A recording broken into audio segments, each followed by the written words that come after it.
இன்னைக்கு மாயா வரமாட்டா. அந்த அவார்டை நான் தான் வாங்க போறேன்.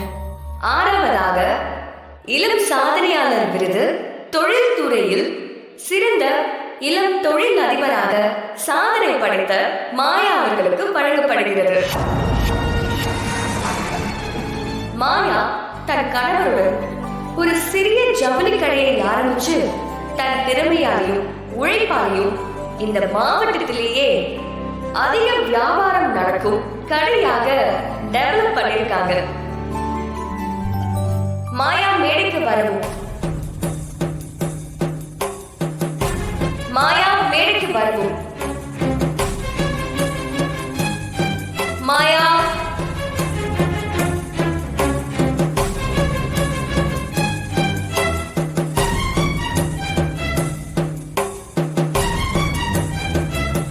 அண்ணி போங்க.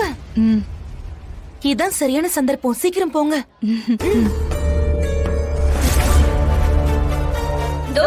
மாயா வந்துட்டாங்க.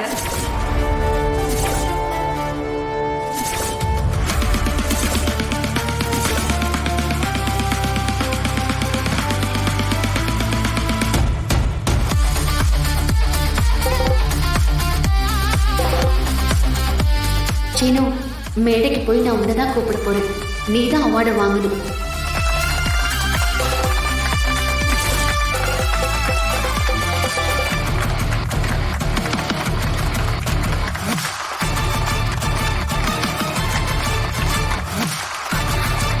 சிவு எப்படி நீங்க வந்தா?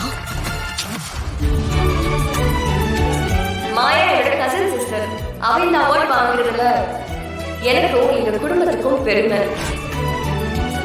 மாயா சின்ன வயசுலயே பரதநாட்டியம் கத்துக்கிட்டாங்க. டான்ஸ் ஸ்கூல் ஆரம்பிச்சாங்க.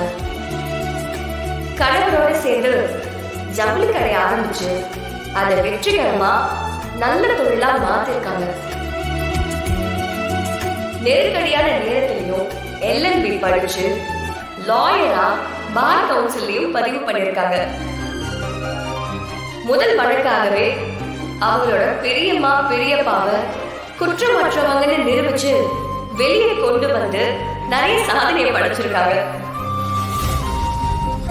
இளம் தொழில் அதிபர் சாதனையாளர் விருது இதோ மாயாவுக்கு.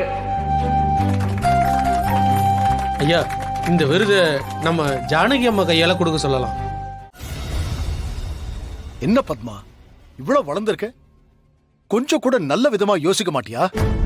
நம்ம அப்பாவுக்கு மரியாதை செய்யற ஒரு மேடையில இப்படிதான் நடந்துக்குவியா?